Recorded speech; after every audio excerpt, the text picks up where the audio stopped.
But I think another thing that can be very helpful here is a lot of our obsessive compulsive thinking is based on the source of my happiness and suffering is out there.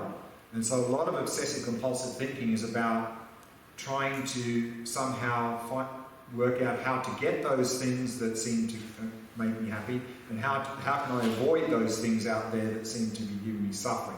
So we have a lot of obsessive compulsive thinking about this. And so I think if we can really start to shift that worldview, that the source of happiness and suffering is not coming from out there, it's within ourselves, I think then we can really start to reduce a lot of this obsessive compulsive thinking. So let's see what Alan Wallace says about this in Attention Revolution, page 54. Many of us let compulsive thoughts dominate our minds. These won't stop overnight, but as we engage in Shamatha practice, both during and between sessions, it is important to observe the mind's activities and restrain it when it falls into thought patterns that aggravate mental disturbances. So again, I think one thing that will be very helpful with this obsessive compulsive thinking is, again, to really shift that perspective of the source of happiness and suffering is within, not out there. And then lastly, a very important point here in Attention Revolution, he says the following. In our material society, even for people who are drawn to non-materialistic values, there is a strong tendency to take our current way of life as the norm and then add meditation to fix it, like a band-aid applied to a festering wound. And unfortunately, we see that a little bit in the modern mindfulness movements. That, mindfulness now has become very popular, even somewhat trendy. Mindfulness is, of course, a very good thing, but often a lot of these modern mindfulness traditions, and many of them, of course, have taken mindfulness from the Buddhist context, but then they look at the other things there in Buddhism and they go, oh no, that's all that religious stuff, let's get rid of that. Let's just use mindfulness, that's the answer. And so then often mindfulness is presented almost like a magic pill. Take the magic pill of mindfulness and all your problems will go away. They won't go away. In fact, they could get worse. Because if we simply have mindfulness without attending to some of these things here, and we have a very dysfunctional life, and maybe our life includes deceiving people to make money, then adding mindfulness to that may just make us better at deceiving people, and so then we're going to end up with more problems. In fact, I read an article recently, the title was something like The Dark Side of Mindfulness. And I read the article, and basically it's not the dark side of mindfulness, it's the dark side of using mindfulness without a framework. If just using it in isolation, then we can get into trouble. But if we have a framework, and this can be part of the framework, and of course we'll talk much more about the more extensive framework on the last day of the retreat, then mindfulness, of course, can be very effective. But this is, I think, what Alan Wallace is talking about here. He said, there is a strong tendency to take our current way of life as the norm and then add meditation to fix it, like a band-aid applied to a festering wound. My first experience with meditation in the late 1960s is a good example. I went to a teacher who gave me a mantra and told me how to meditate on it. But in these instructions, there was no reference to the way I should lead the rest of my life. Even now, decades later, meditation is often taught with little or no reference to any of the above prerequisites. It has been reduced to a kind of first aid. to alleviate the symptoms of a dysfunctional life, with all its anxieties, depression, frustration, and emotional vacillations. For a mind that is assaulted with a myriad of mental afflictions such as craving, hostility, and delusion, we need more than a medic. We need long-term intensive care. That's what this training is all about. So these are the 6 preconditions or 6 prerequisites that can help us to start to have a framework for practice in general, particularly here in the context of Shamatha. And of course we'll talk more about this and add more to it on the last day of the retreat. Just one more thing I want to add to that is, and you've already seen it a little bit at the beginning, is that this Shamatha practice, of course, is based on ethics. So ethics is the basis, as we've seen here. And then we have that Shamatha practice, and then that is the basis for Vipashyana practice. But then, of course, that Vipashyana practice we need to balance with the compassion wing. So I think if we want to keep it simple, I think these really are the 3 core practices. Shamatha, to cultivate a calm, clear, focused mind, attention skills, and then on that basis to engage in these 2 wings of wisdom and compassion, gaining insight and developing the positive qualities. Or in other words, simply cultivating and developing our head and our heart. So I think these 3 things, and of course these are exactly the 3 things we're doing in this retreat. We're doing the Shamatha and Vipashyana as the 2 main elements, and then of course the compassion is throughout. So if we engage in these 3 areas of practice, this is a very good framework. And each one of those will of course support and enhance the others. And we'll look at more about that towards the end of the retreat. So that's all I wanted to mention on this topic this evening. Is there any questions before we wrap up this evening? What is compulsive thinking? When does thinking become compulsive? When we're not in control, I think. Mm-hmm. When it's like driving us obsessively, it's just like non-stop. Of course, sometimes we need to think, and sometimes there are things we need to do a lot of thinking, but it's not compulsive because we are driving it. Compulsive means we're sitting there and it comes and then we're driven by it. We're off. We don't have much choice in it. We just, and it's just non-stop. We can't switch it on and off when we want. Whereas sometimes we do need to think a lot, but then we switch it on when we need. We think, and then we switch it off when we're finished. But compulsive is like we don't have much say in it. It's just because we have these mental afflictions that drive that, and it's just like non-stop. And a lot of compulsive thinking is not very productive, and often it just torments us. But what the thinking is about is often not very helpful or productive. Do you have any ideas how not to work? How not to work? I thought about how to say win the lotto. Yeah. No, that wasn't my intention. Okay.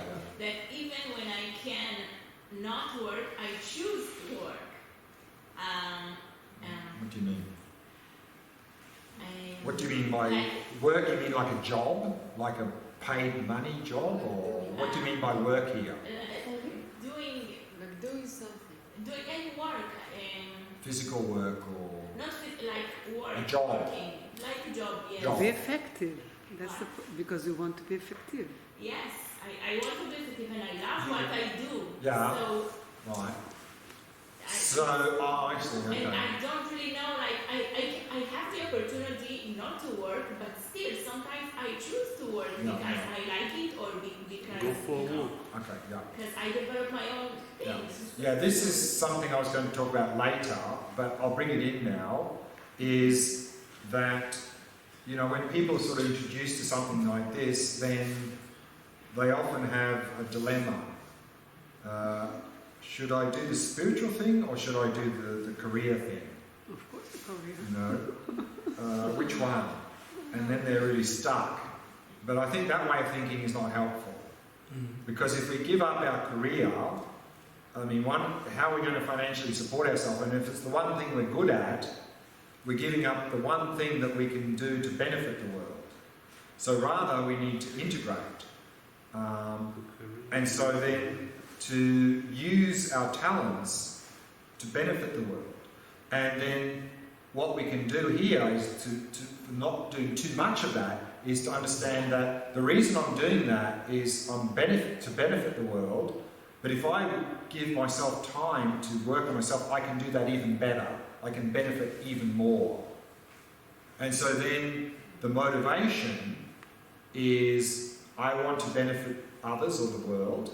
And how can I best do that is if I also devote time to develop myself so that I can bring what I'm good at in a better and better and more effective way to the world. So then we can have that balance of inner development and outward help. So these are the things we need to balance, and that's why sometimes we may even need to go on a retreat for a longer period of time. You know, sometimes people look at someone who goes off retreat for some long time, they say, well, they're running away.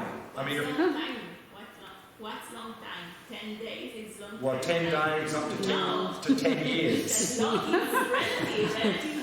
Exactly. But I mean, like the example I often give here is if we want to go out and, you know, heal sick people, do we go out and do that, or do we go off to medical school for 6 years to become a doctor?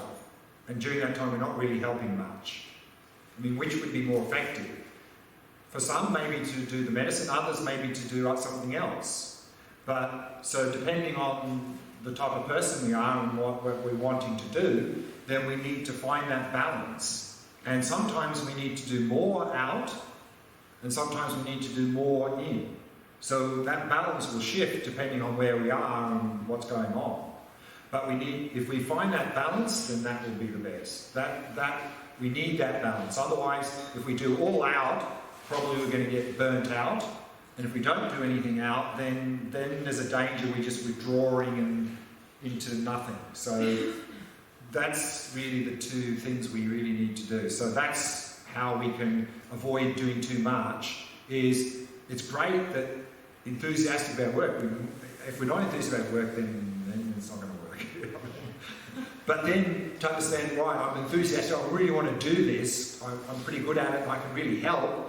So, but then if I spend a bit more time developing myself, making my mind more calm, more clear, more compassionate, more wise, less mental afflictions, then I'm going to be able to do this even better. But I understand, but I think that it's a different kind of work. Like, so my question is also, how can I not work? Like, what do you mean? like you said that we don't know how to do nothing. So how to do nothing? Because it's true.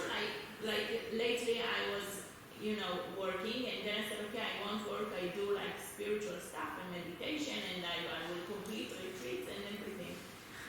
But then that filled all my time. So I don't know, like, how to do nothing, because I want to do my job good and I like it and I want to be a better person and to develop myself.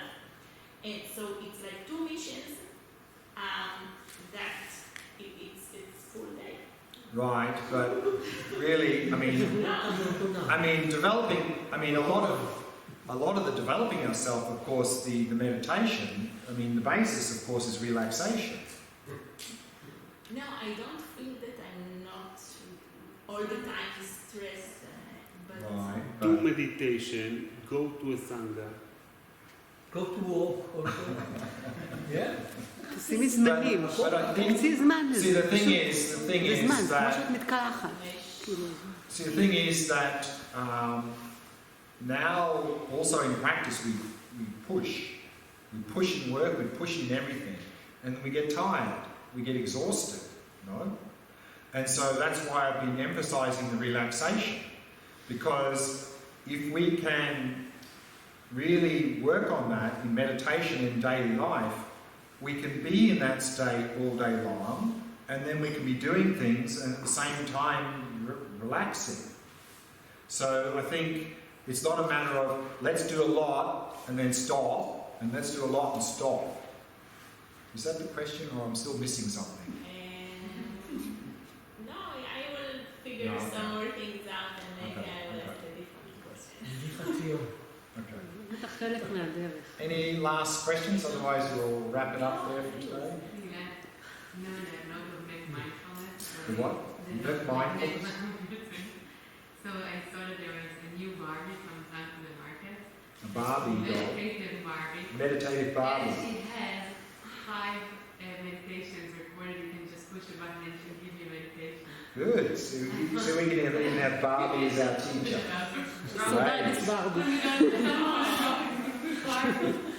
But maybe meditative Barbie is better than other Barbies. I mean, if it helps children to understand something about meditation, great.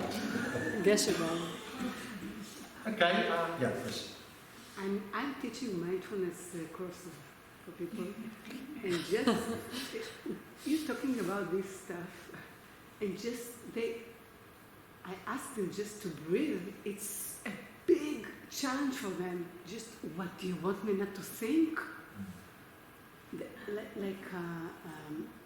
don't want to stop. They don't want to stop thinking because they don't know how. They're afraid to stop and breathe. So I'm saying I'm thinking about how to give this material to them. Right. So 10 minutes a day. It's a big. Right. But what you do is you need a door in, a foot in the door, and the foot in the door is mindfulness. You get them in whatever simple way to do a little bit of mindfulness, and then they'll notice something. They go, ooh, I feel a bit calm. So that is the sort of the door in. But if that's all that you give them, no, of course not. Yeah, but I mean that's what often. If they accept it, just to lay down 10 minutes a day, I don't have time. Of course. I don't have time. I don't have time. Of course, they don't have time. That's the problem with this. Yeah, I know. They need really to suffer a lot. I'm not joking. I mean, that's right. I mean, a lot of people come to spiritual path because they've had a lot of suffering. Generally, if life is not too much suffering, if it's sort of going sort of okay, people are not attracted. Yes, but all the mindfulness stuff is coming from like this. It's like from the science. Well, that's okay. It's not because a spiritual practice for them. It's right, but if science is telling them that they'll get benefits to their brain, they'll believe it. Yes, and they'll go. So that's good. That's good. That's why they come. I mean, really, the whole thing, it really needs to start in education system with kids. And it's starting to happen, I see. And they're having very good results, but it needs to be a revolution, basically. A revolution in the education system, basically. They're trying. I mean, slowly, but it's too slow. But I mean, really, if it starts there, then... Kids with attention deficit, and they can get a lot of help from mindfulness, Of course. but none of the parents is ready to try it. Because they don't know it, exactly. No, usually it's something in India. No. I know. I think it's right in Japan. Yeah. No, I mean, it's also, India is doing now a lot in education and stuff. It's happening slowly. In a way, things like meditation, mindfulness, even yoga, things come from a very big tradition. They have a very big context, sometimes religious, sometimes not. Mm-hmm. The fact that they come to the West or to wherever they come and they help people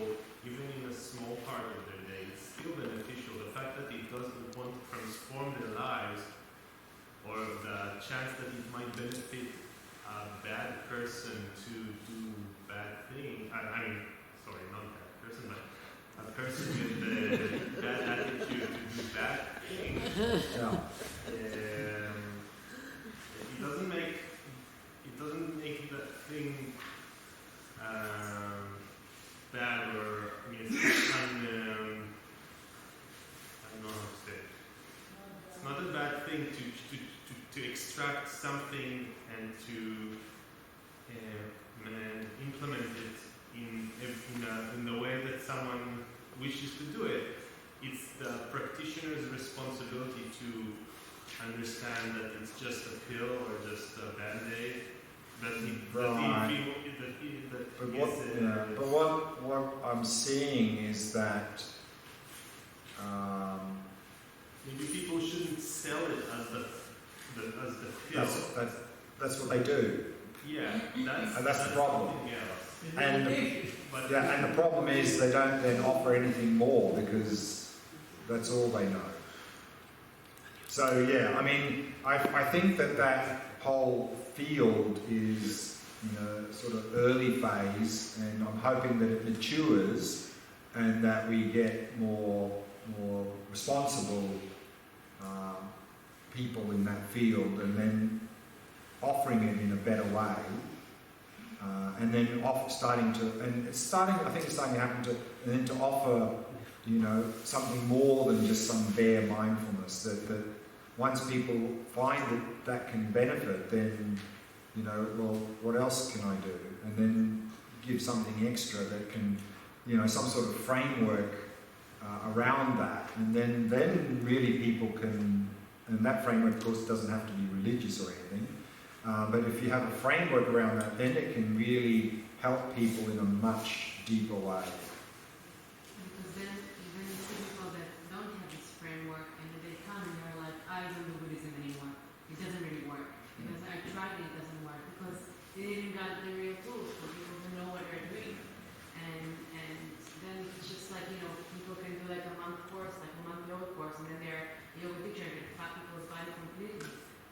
The same things as with meditation and everything. Yeah, I mean that's right. And so unfortunately there's people out there that pretend to be qualified, offering this, and they don't really know what they're doing. So and then people just get that's not regulated, and hopefully that will happen better, and then it will be much better.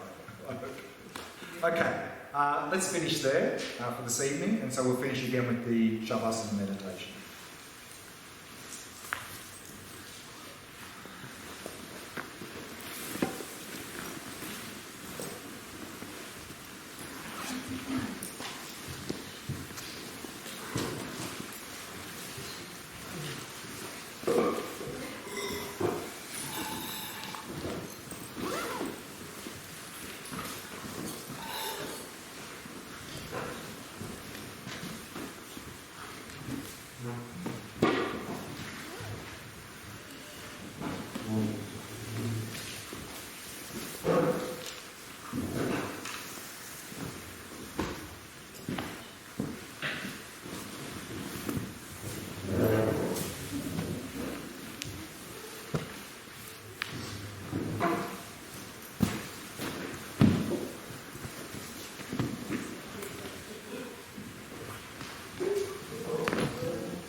Allowing your awareness to descend into the body.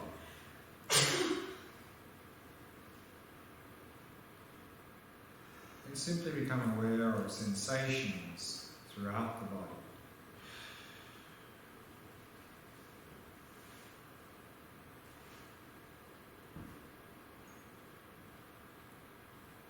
And using the out breath to relax and release any tightness or tension in any part of the body.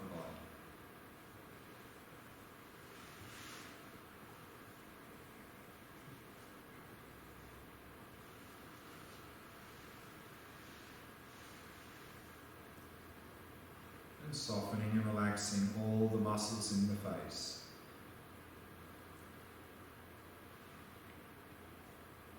All the muscles around the eyes, soft and relaxed.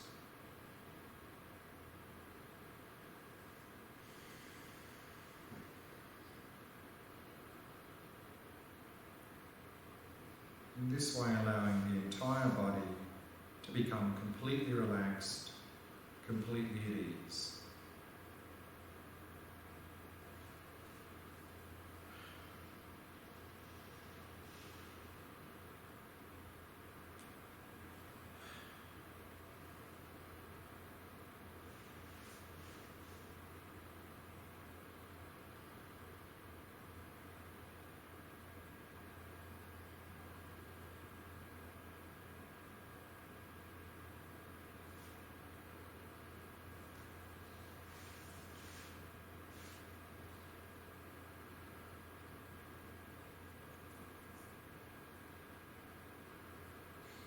And with each out breath, letting go of any thoughts that may have arisen, happily releasing them.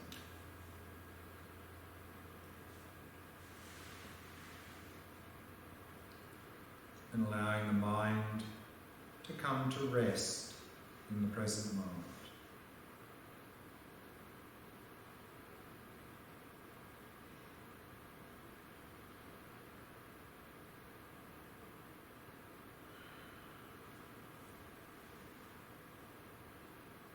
And simply become aware of the sensations of the breath throughout the body.